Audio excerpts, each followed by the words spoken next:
Understanding airflow in English. Hello everyone. Today, we are going to explore the English phrase, airflow. By the end of this video, you'll have a clear idea of what it means and how to use it in different contexts.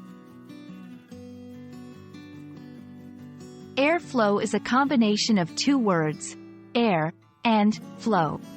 Let's break it down. 1. Air. It's the invisible gaseous substance surrounding the Earth, a mixture mainly of oxygen and nitrogen. 2.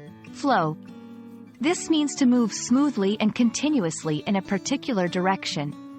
When combined, airflow generally refers to the movement of air in a specific direction or manner. Understanding a phrase is easier when you see it in action.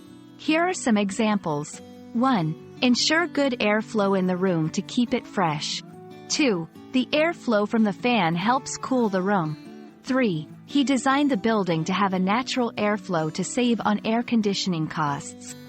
These sentences show the phrase being used in contexts related to ventilation, cooling, and design. Now, let's discuss some common mistakes people make. 1. Not adjective form. Remember that airflow is a noun.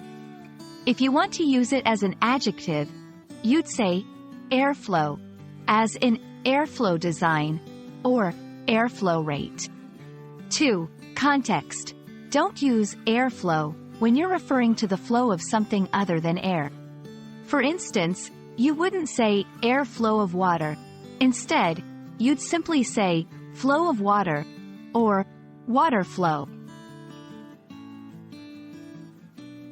And there you have it. The phrase airflow refers to the movement or direction of air. It's a common term in discussions about ventilation, air quality, and design. We hope this video made the concept clear for you.